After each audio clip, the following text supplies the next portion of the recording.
আমরা যারা কেক নিয়ে কাজ করতেছি তারা কেক সেল করে কোটিপতি হয়ে গেছি। হ্যাঁ, ঠিকই শুনেছেন। আসসালামু আলাইকুম। আমরা কেক নিয়ে কাজ করি বলে অনেকেই মনে করেন যেন আমরা অনেক টাকা ইনকাম করে ফেলতেছি। প্রায় সবার মনেই এই একটাই ধারণা। তবে বিশ্বাস করেন, কেকের জিনিসপত্রের দাম যেই পরিমাণে বাড়তেছে, আমরা কোটিপতি হব তো দূরের কথা, কিছুদিন পর কাস্টমারের মন জোগাতে না পেরে আমাদের বিজনেসটাই ছেড়ে দিতে হবে বলে মনে হচ্ছে। কারণ অনেকেই মনে করেন আমরা কেকের দাম বেশি রাখতেছি।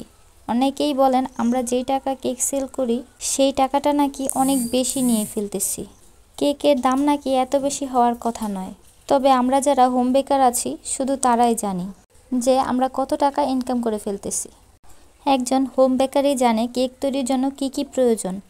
তার মধ্যে কেকের জিনিসপত্রের দাম যেই পরিমাণে বাড়তেছে সেটা তো বলার বাহিরে। তবে এটাও ঠিক, ভালো জিনিস কিনতে গেলে দাম তো একটু বেশি লাগবেই।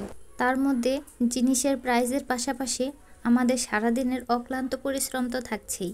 কেক তৈরির জন্য সারাদিন দাঁড়িয়ে থেকে কি পরিমাণে যে কষ্ট করে কেকটা তৈরি করতে হয় সেটা তো আর আপনারা বুঝতে পারবেন না। সেটা একজন হোম বেকারই বুঝতে পারে কতটা কষ্ট করে একটা কেক রেডি করে। কেক সেলের ক্ষেত্রে কেক তৈরির শুরু থেকে শেষ অবধি যেই জিনিসপত্রগুলো প্রয়োজন হয় সেই জিনিসপত্রের দাম অনুযায়ী একটা প্রাইস নির্ধারণ হয়ে থাকে।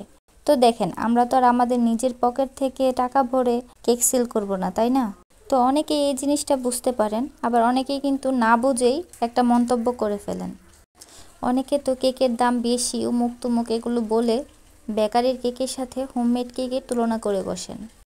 কিন্তু দেখেন, একটা হোমমেড কেক আমরা কতটা যত্ন সহকারে এবং স্বাস্থ্যকর পরিবেশে তৈরি করে থাকি, সেইখানে বেকারির কেক কী পরিবেশে তৈরি হয় সেটা কিন্তু আমরা কেউ বলতে পারছি না। আমরা হোম বেকার যারা আছি তারা কিন্তু শুধু কেক সেলের জন্য কেক তৈরি করে থাকি না, আমরা নিজেরাও সেই কেকটা খেয়ে থাকি, আমাদের পরিবারের সকল বাচ্চাদেরকেও সেই কেকগুলো খাইয়ে থাকি। সেই ক্ষেত্রে আমরা খুবই যত্ন সহকারে এবং 100% স্বাস্থ্যকর পরিবেশে কেকটা তৈরি করে থাকি। এবং কেক তৈরির ক্ষেত্রে যেন সব থেকে বেস্ট জিনিসটা আমরা ব্যবহার করতে পারি সেই জন্য আমরা আপ্রাণ চেষ্টা করে থাকি। তাছাড়াও আমরা যে কেক তৈরি করে থাকি সেই ভিডিওটা আমরা আপনাদের সাথে শেয়ার করার চেষ্টা করি, যাতে করে আপনারা বুঝতে পারেন আমরা কি পরিবেশে কেকটাকে তৈরি করতেছি।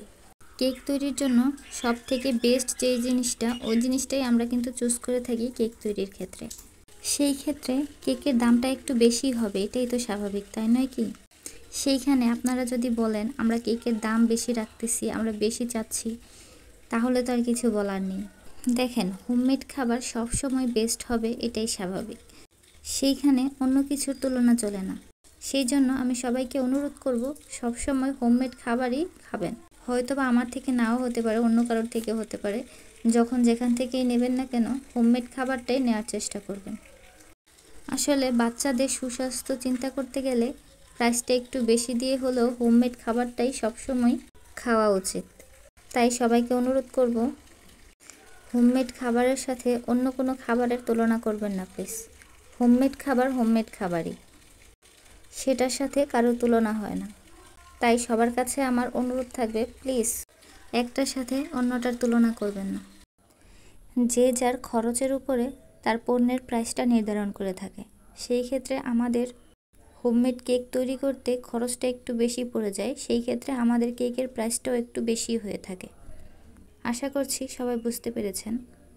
আর এই কেকটা যে তৈরি করলাম এটা কয় পাউন্ডের উপরে করেছি কেকে বুঝতে পেরেছেন কমেন্ট করে জানাবেন। আর হ্যাঁ, কেকের ডিজাইনটা কেমন হয়েছে কমেন্ট করে জানাতে একদমই ভুলবেন না কিন্তু।